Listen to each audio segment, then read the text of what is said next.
What is up, my friends? Welcome to Flippin' Bats. The postseason rolls on. Two series are done. Two series are heading to a game five. We're going to talk all about that. We got Dodgers Padres, game five tonight, Friday night. We got Guardians Tigers, game five tomorrow night. And then Yankees advance, Mets advance. We'll talk about all of it. We got a lot to discuss today. Couple cool things. One really cool thing. Let's all welcome a new sponsor, partner, friend of the pod, Go Sleeves. Really excited about this one.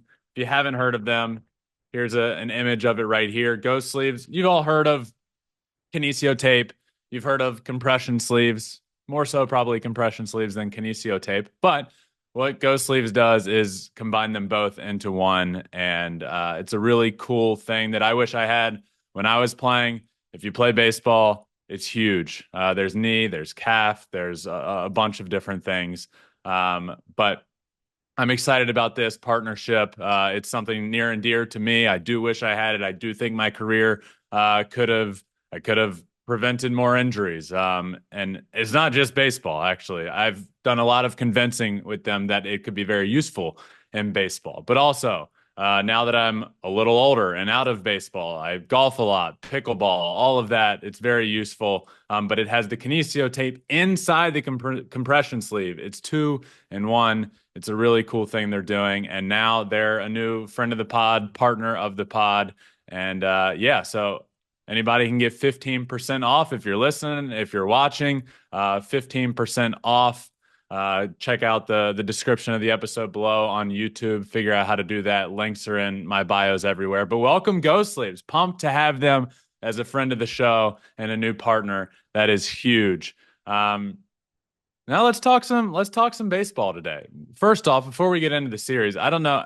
Obviously, everybody heard, but big hurricane goes through Florida. Hurricane Milton, right around Sarasota, Tampa area, and watched some videos. And the other day, Tropicana Field, where the Rays play. I don't know if anybody saw this video or if you guys saw it, but the roof of the Trop was totally ripped off. I mean, it started around 10:30 at night there in Tampa, and by 12:30, 1 o'clock in the morning, the roof was completely gone. They were actually housing first responders there. It was supposed to be a shelter. Luckily, everybody's safe. Nobody was injured there. But the roof of the Trop is gone. What are they going to do? I don't know. But I know the roof was white. Actually, it was a little off-white. It was the color of a baseball. So maybe, and again, thankfully everybody was safe. Now let's talk about this roof. Maybe we can get a new roof that's not the color of a baseball. And it'll be a little easier to catch the ball there at the Trop. But just wild. Hope everybody is okay down there in the area in Florida. I know not everybody is okay. It was a devastating storm, but I hope everybody's okay from that. Let's talk current playoff baseball. Let's talk Dodgers Padres to get this started because we are getting a game five, my friends. This is a series that from the beginning, I predict the Padres to win. I predicted the Padres to win in game five. And for that to come true, well, it had to get to a game five. And I am pumped for this later tonight. We are getting Yu Darvish for the Padres against Yoshinobu Yamamoto for the Dodgers. The first matchup of Japanese-born starting pitchers in postseason history. Now, Shohei has openly talked about wanting this matchup in the playoffs. Literally, openly talked about to the media, to people. I want to see this matchup in the playoffs. It'll be the first ever, and now we're going to get it. Two guys that interesting years. Yamamoto, I would say, very successful first rookie year, but dealt with an injury for a long time, came back just in time for the playoffs, and threw pretty well the other day. Darvish, a little bit of a different situation, was pitching pretty well this year, then had to deal with a family matter, went back home, comes back, continues to throw and stay ready, comes back, goes through a minor league, rehab to build his arm back up, and now he's back, also just in the nick of time. And now you have the two of them facing off to advance in what has been the most exciting playoff series of all, I think, is these two. So really pumped up for tonight.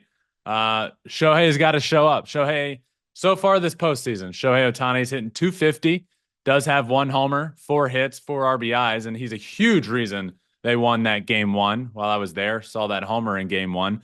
But from there he's been fine. He hasn't been the normal Shohei Ohtani, and he hasn't been bad. He's been fine. He has been finding ways to continue to help the team win.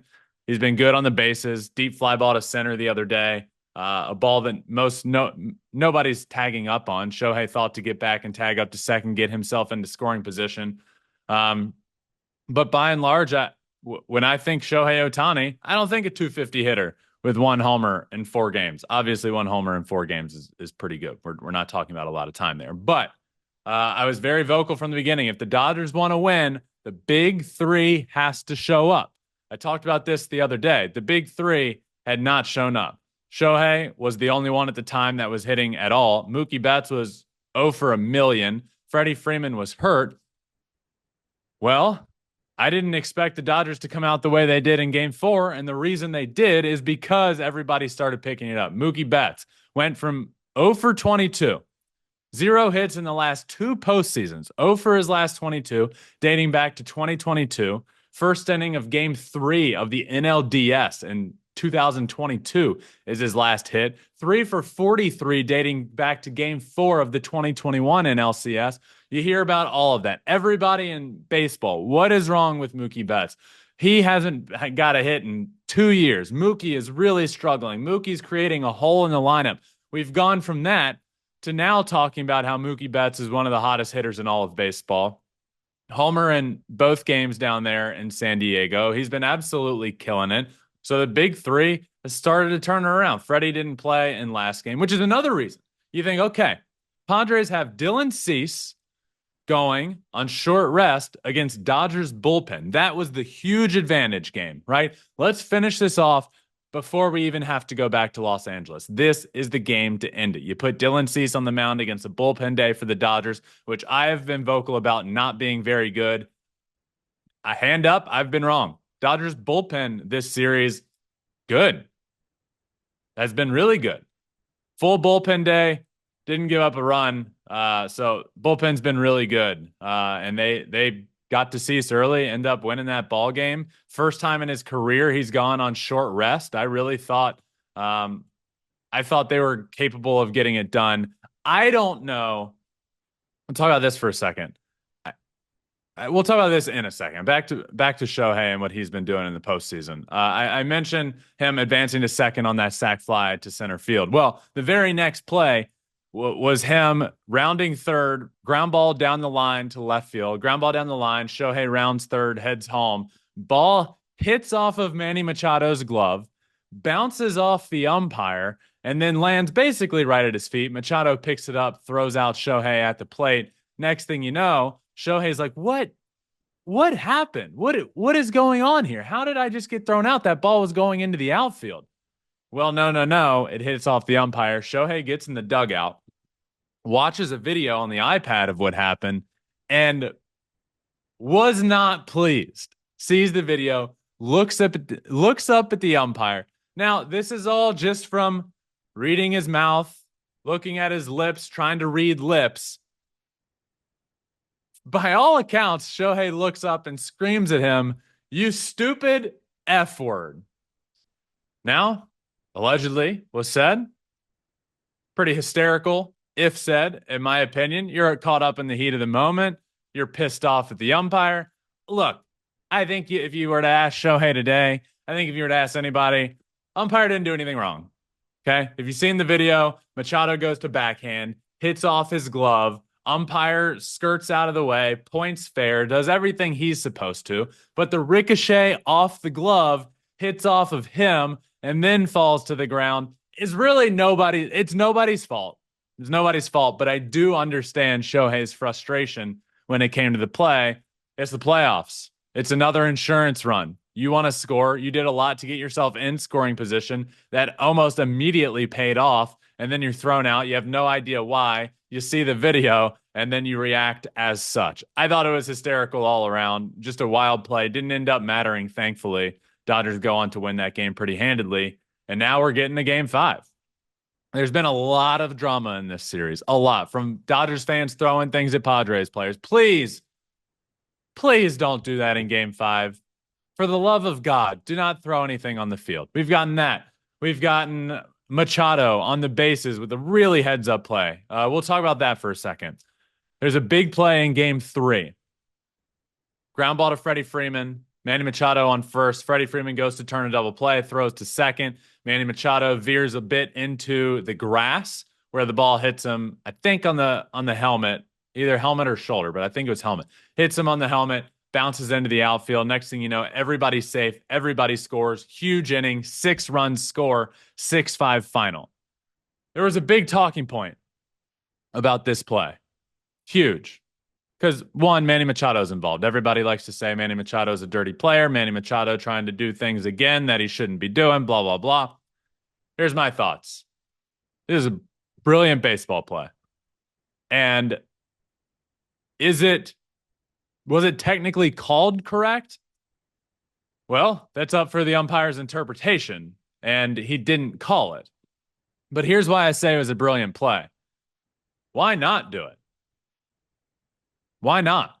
If you're Manny Machado and you run straight to second base, straight to the base, straight in the baseline, you're gonna get thrown out at second base, and arguably there's gonna be a double play turn. So at least one for certain, maybe 2. So if you're Manny Machado, why not veer a little bit into the throwing lane, let it bounce off of you, and then from there it's umpire's discretion. 50-50 shot.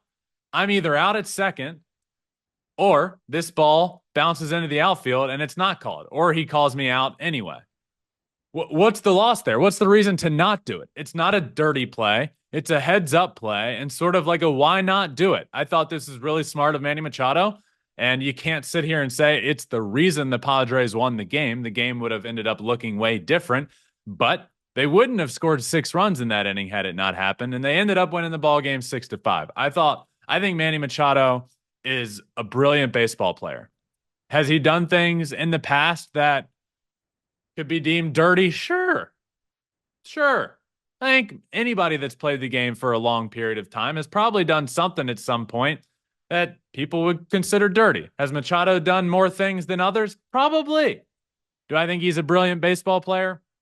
I do. And I think this is another example of that. I think he's shown himself to be a huge leader in this series. I think that dugout little meeting they had in game 2 with Machado leading the way changed everything.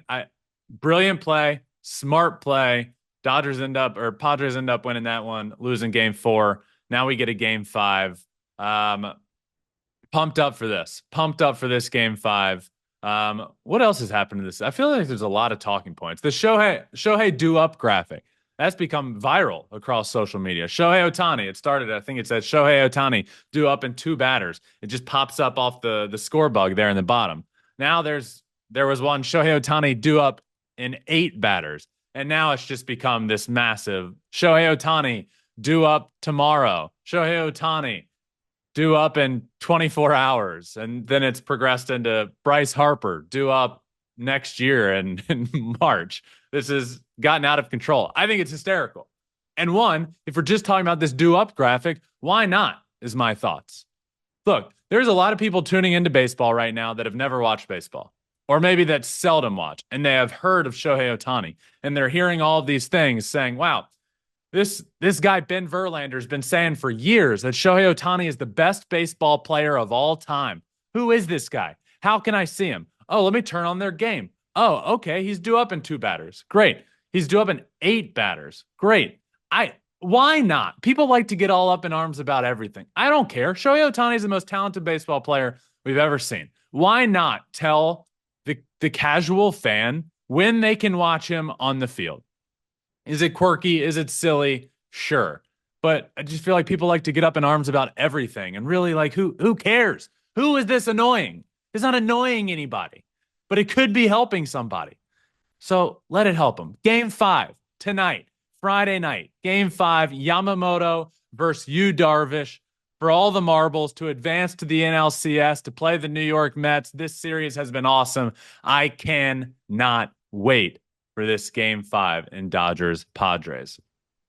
We're getting another Game 5 on Saturday. We got the Guardians against the Detroit Tigers. This series, I think this series has been great. Very different, completely different series. A lot of low scoring games, a lot of defense, a lot of fundamentals. But if you were for 1 second calling this series boring, then you just don't love ball. Are these the two best rosters in baseball? No, they're not. So they're doing what you got to do to win. I think we are getting a masterclass managerial matchup between Stephen Vogt and AJ Hinch in this series. What AJ Hinch has done, let me tell you what AJ Hinch is doing. We hear about pitching chaos, right? That's what he's doing. We're going Tarek Skubal and then chaos. Well, let me tell you what he's doing. Because if you're watching these games, it's brilliant. His tactic, you have all these arms that can match up with pitchers coming out of the bullpen, right? You have a big righty turbo sinker, upper 90s. You have lefties throwing backdoor cutters, and on the hand cutters. You have righties with good off speed. You have really everything you could need to match up. And what AJ Hinch is doing, from my perspective, it's not, okay, who's these next three batters? We have Jose Ramirez coming up third or fourth. Let me match up against him. Or we have a lefty and then two righties coming in. So let me prepare with that righty. What AJ Hinch is doing is he is prioritizing that first out of the inning. If there's a lefty leading off the inning, most likely a lefty's coming in out of the pen to get that first out. And that's what we see is so important in the playoffs, is keeping the lead runner off the base. And that's what AJ Hinch has been doing masterfully. I've loved to watch what he's doing. This is absolute chaos on the pitching end. And you might watch a game. I watched the game the other day. Keider Montero. 6-pitch first inning. Didn't end up going back out for the second. And if you're new to Tiger baseball, you're thinking, well, you started this guy. He is a starting pitcher. He went six pitches through great, and you take him out of the game. Yeah, it's not normal. If the Detroit Tigers have pitched normally, their season would have been over months ago. They had a 0.2% chance of making the playoffs 2 months ago. And now here they are, one win away from the ALCS. AJ Hinch deserves a ton of credit there. The entire roster deserves a ton of credit. They are so selfless. AJ talked about that. Being selfless is a huge characteristic of our team, he said. And it's true. You got Wencel Perez, we saw it in Game 4, a huge pinch hit. He's pinch hit more than anybody in baseball. You got Kerry Carpenter coming off the bench against Emmanuel Clase, hitting a homer in Game 2. 3 earned runs off Emmanuel Clase. He barely gave up that many earned runs all year long. You got, again, Kerry Carpenter coming off the bench against righties. You got Wencel Perez. You have all these names coming off the bench that are just all the right buttons have been pushed. And the fact that the Tigers are right here, and now you have Tarek Skubal on the mound for Game 5, is huge. Now on the other end, Stephen Vogt has been doing a fantastic job. This is why I say it's a masterclass of a managerial matchup. Stephen Vogt pinch hit David Fry in Game 4. Down a run late in the ball game, 7th inning. David Fry comes in, pinch hit homer, pushing another right button. Later in the game, up a run. David Fry comes up, the hero of the game, just hit a homer. Stephen Vogt goes up to him in the dugout and says, hey, would you feel comfortable suicide squeezing right here? Or safety squeezing. I believe it was a safety squeeze. Would you feel comfortable squeeze bunting right here? Which is just another, hey, I'm not going to put it on when you're at the plate. Let me talk to you. You just hit a homer. You're feeling it. Let me talk to you. If the situation's right, how comfortable are you laying down a bunt? And he said, David Fry in the dugout said, I told him I wasn't a very good hitter in high school, so I'm pretty confident. I had to bunt a lot. Great quote. Great decision from Stephen Vogt. Brilliant. Ends up getting that run in, a big insurance run. They end up winning Game 4. Now it heads back to Cleveland. Tigers got Tarek Skubal on the mound, the best pitcher in baseball. What more could you want? If you flash back to February in spring training and say, hey, Tigers fans, You're going to have to go on the road for a game 5, and you're going to have Tarek Skubal on the mound. And he's going to win Cy Young this year. And if you win the game, you go to the ALCS to face the New York Yankees. Would you take that? 100% of the time you take that. The fact that this is what it comes down to, you feel extremely confident. The best pitcher in baseball on your team, 1 win away from the ALCS. You absolutely love that. You take it every time. I've been loving this series. Again, beginning of August, 0.2% chance for the Detroit Tigers to even make the playoffs. It was an unprecedented run for them to even get there. Now they're here, winning a series against the Houston Astros. They're 4-2. Yeah, 4-2 so far in the playoffs. 1 win away from advancing. But another thing in this series, by the way, TBS. I'm not going to call out anybody's names, but let me just say, I watched this game. I watched Comerica Park. The place is rocking. The TBS audio has been awful. Comerica Park, you can see it. You can hear it through the TV, almost. Just because the cameras are shaking, towels are waving. At times, it sounds loud. I've been to a million playoff games at Comerica Park. I promise you that place is rocking. You can tell. But for some reason, with this TBS audio, it sounds like we're watching a game in a funeral home. I don't get it. We got to fix it. It was the same in the Yankees series. In the Yankees Royals. The audio of the crowd is way too drowned out. An announcer's way too jacked up. I'm not watching a game to hear the announcer. I like to hear them, but I want to feel like I'm sitting there. And I felt like with the games on Fox, you could. I felt like in Queens at the Mets Stadium, you could feel the crowd. I feel like in San Diego and in Los Angeles, you can feel the crowd. These TBS games, I'm struggling to hear the crowd. I want to hear the crowd. I want Comerica Park to get its due justice because that place is rocking right now. I promise you, I can tell, and I just feel like we're not getting that full experience. Speaking of TBS and the audio, let's talk about the Yankees. Let's talk about the Royals. New York Yankees are advancing to the ALCS, beating the Royals. This series, to me, this is kind of how I felt it would go, right? I had the Yankees winning the series pretty handily, not getting to a game 5. It did happen. And a reason that I thought that was true was just because of the star power. And I love with the Royals. For a second, let's give the Royals the credit they deserve. Before the year started, they won over 100 games last year, well over 100 games last year.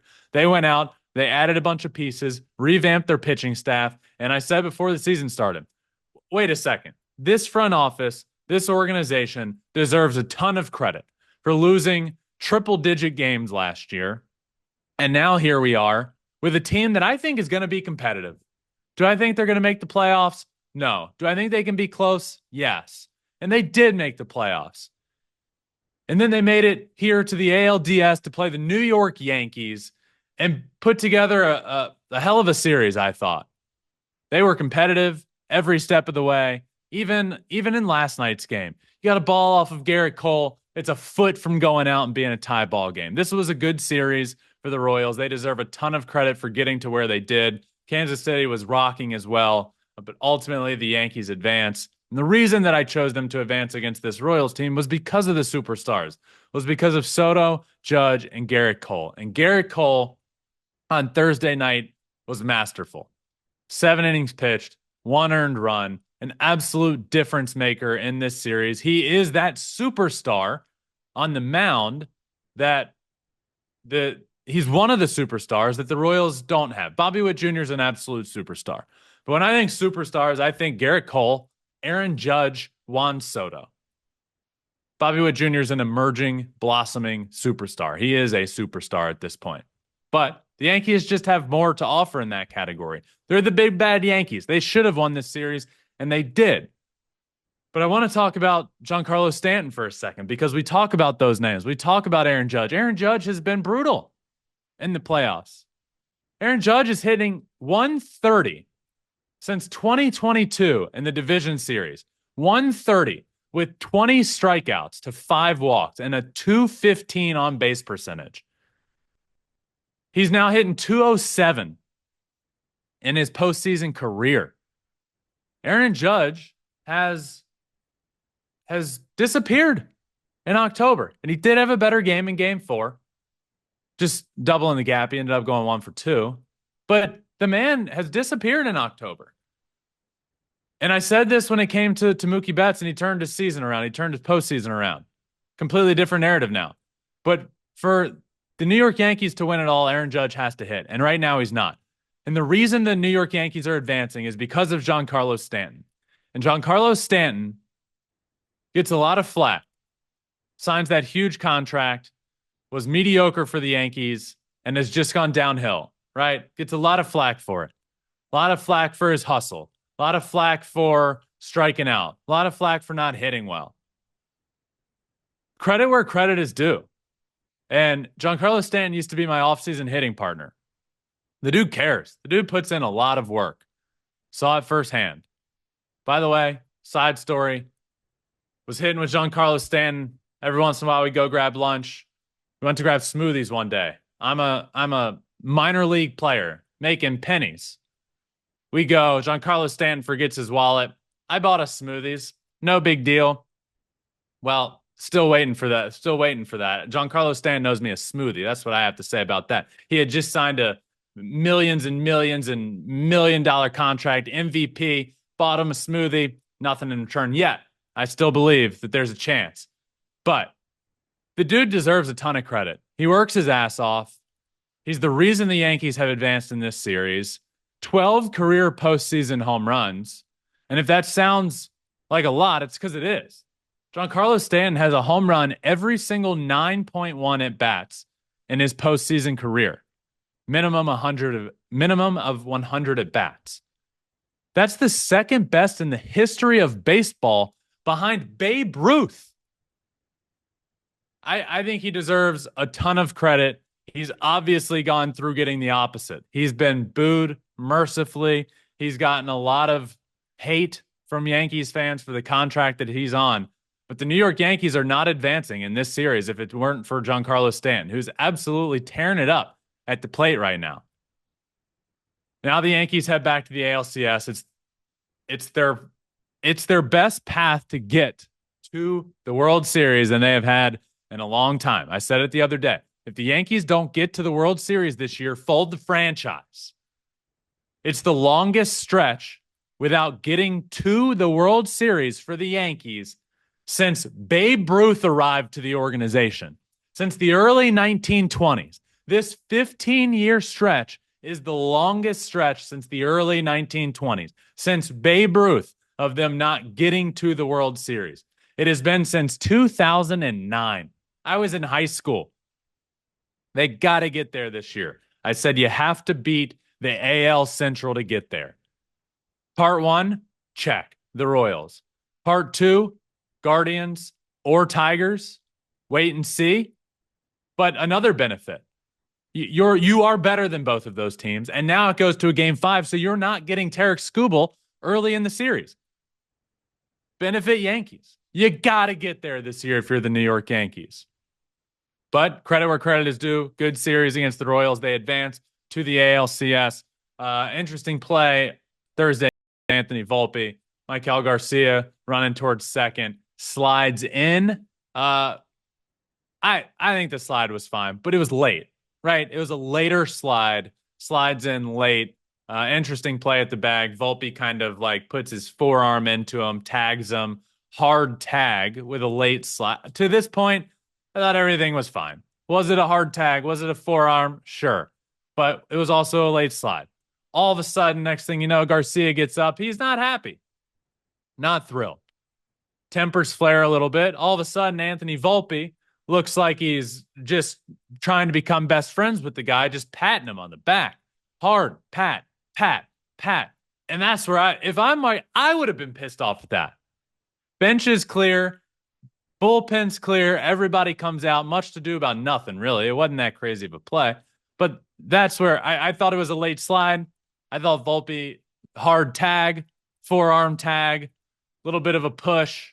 Fine. Everything fine. But all of a sudden we get up and Anthony Volpe is trying to like burp me. What are you doing? Get off of me. Stop. What are you doing? And he took offense to that. I get that. Fine. But I just thought the whole thing was really nothing.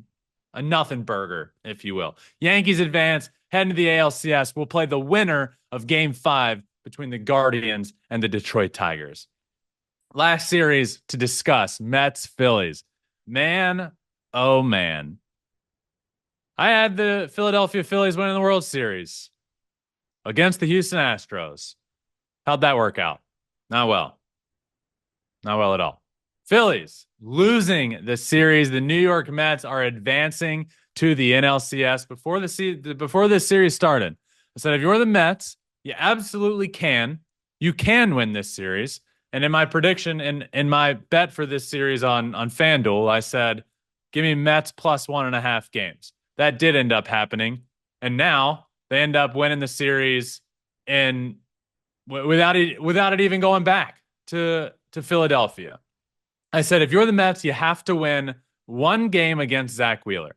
You're going to have to. You might face him twice. You're going to have to win a game against Zach Wheeler. Well, they did it in game 1 of the series.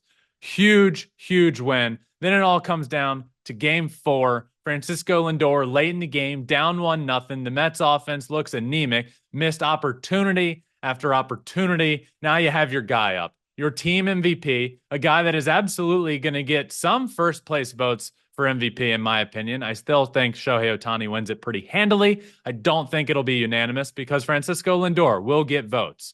Well, Lindor comes up with the bases loaded, hits a grand slam. The place goes absolutely nuts. There was no looking back there for the Mets. Phillies were never able to catch back up.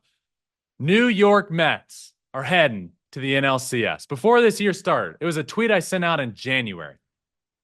I said, name a team that you think will be surprisingly good in 2024. I'll start the New York Mets.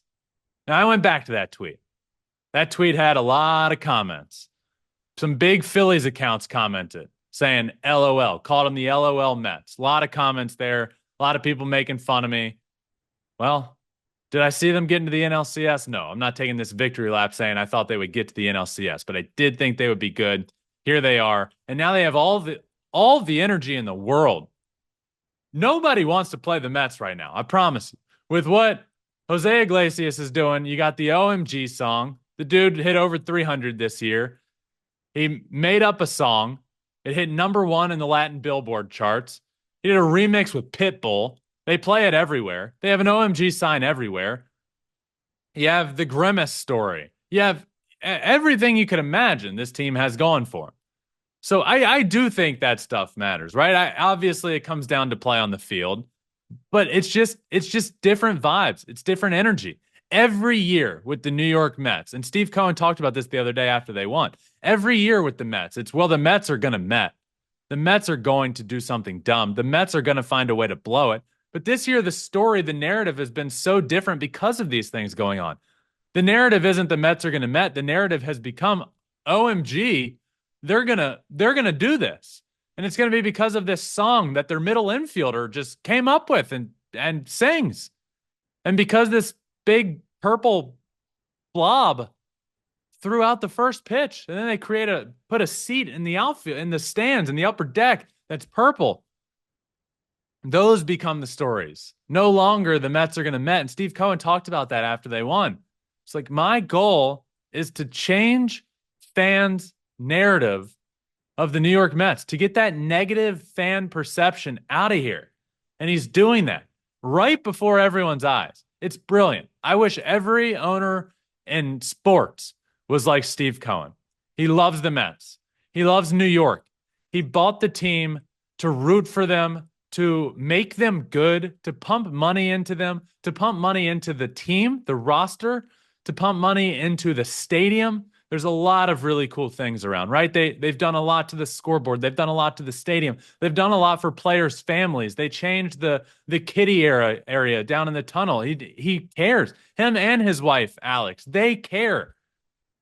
And it's really impressive to see what they have done in such a short amount of time. And to take a risk on the team and go out and get Justin and Max Scherzer and put a ton of money into the roster that way, and to admit defeat and realize we got to do this differently. And then they trade those guys away. They get some pieces back that have been huge for this team to get to the postseason. I just think Steve and Alex Cohen deserve a ton of credit for what they've done with this organization. And now they're heading to the NLCS very early on in their tenure.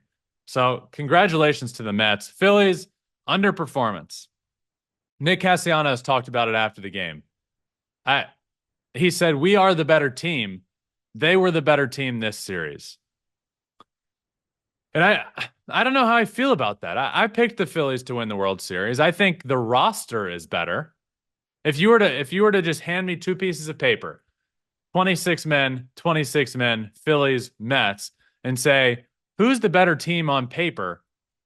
I think the majority of people are picking the Philadelphia Phillies, including myself. But to say that you're the better team because of that, I think is false. I think the better team involves a lot more things. The better team involves chemistry. It involves leadership. It involves clutch hitting. It involves camaraderie. It involves a great fan base. And again, I'm not saying these things because I don't think the Phillies have that.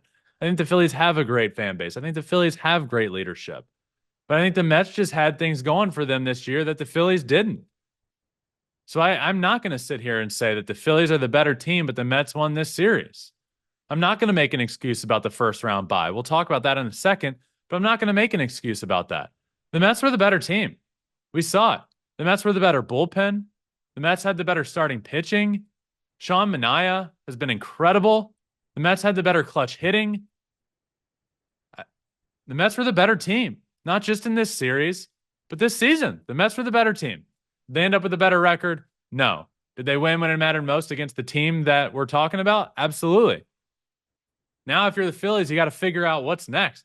This is a roster that has been capable of winning a World Series for what? 4 years now? 4 years? And you're walking away for 0 championships so far. What do you do different? You've paid the guys that you want to be the guys. You have a roster that's capable of winning in October. It just hasn't been.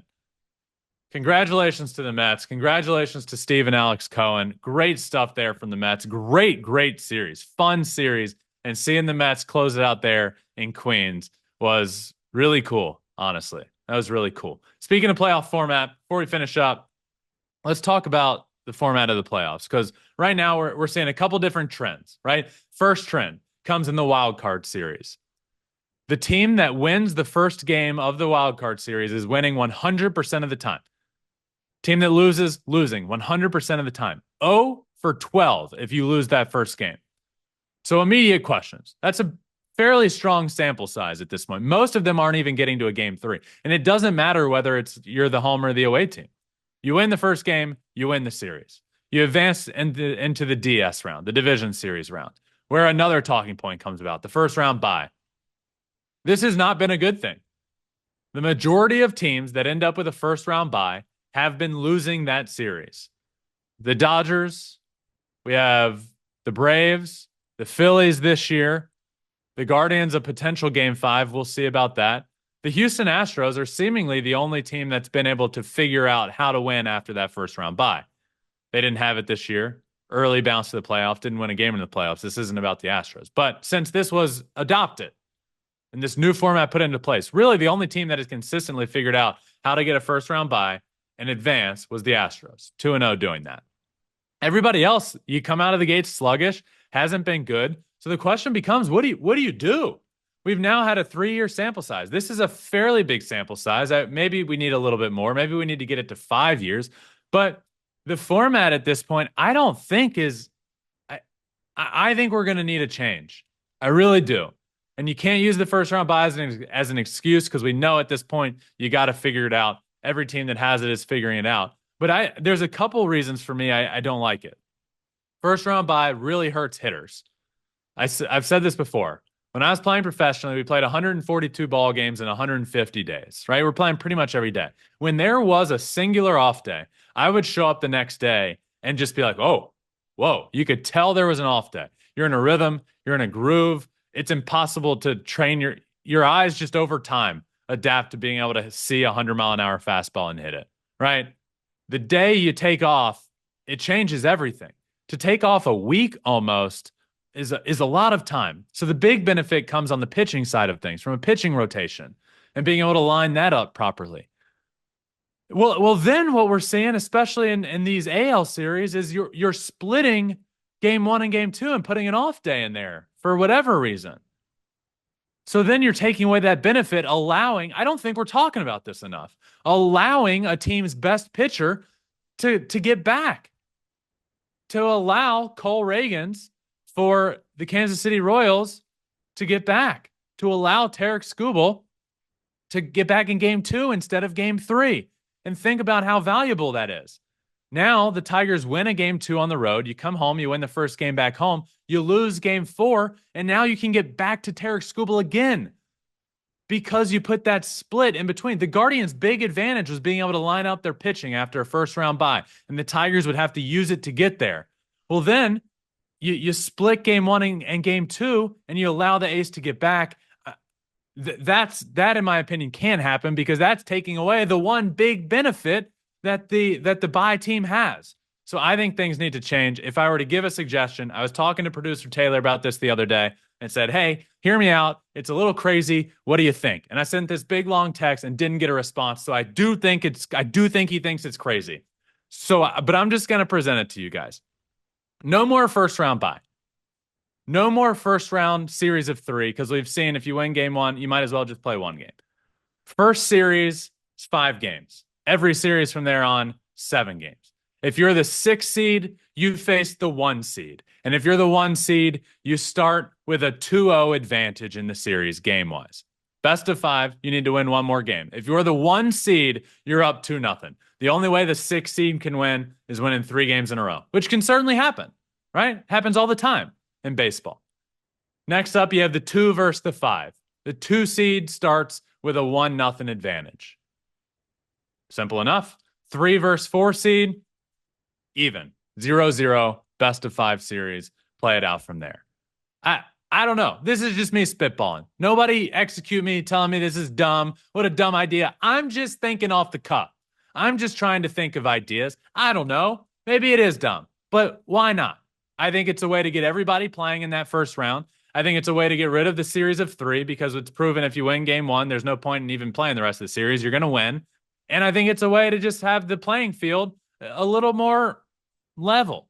1's playing 6. You're not going to have to play the hottest team gets in as the 6th seed, and then you're playing a division opponent that won the division. This prioritizes winning the division more over the course of a 162-game season. It prioritizes the things that need to be prioritized. I think we're going to see a change soon. I do think Smoltz talked about it yesterday. I do think we're not far from expansion. I think everything will change at that point. But this is my here and now theory. Let me know what you think. Comment on YouTube. If you want to watch every episode, watch on our YouTube. Leave a comment. I do love responding to the comments. So let me know there what you think. Make sure you're listening, subscribed anywhere you listen, Apple, Spotify, wherever. Hit that subscribe button, leave a 5-star review. That does really help. Watch on our YouTube. We also have all social media, Twitter, Instagram, Facebook, TikTok, all of it. Flippin' Bats Pod everywhere. But the playoffs roll on. We have Padres, Dodgers tonight in a game 5. Pumped for that. Guardians, Tigers Saturday in a game 5. And then game 1 of the NLCS is on Sunday. And then we'll be back early next week with another episode to talk about all of it. But man, a lot to talk about. This one has been a lot of fun. Thank you all for listening. Thanks to our new partner, our new friend, Go Sleeves. Check out the description of the episode here. Look for that 15% discount code. Love you all. Enjoy the weekend. Enjoy the postseason. What a postseason this has been. Enjoy these game 5s, and we'll talk about it early next week. Until next time, my friends, remember, find your bat and flip it. Peace.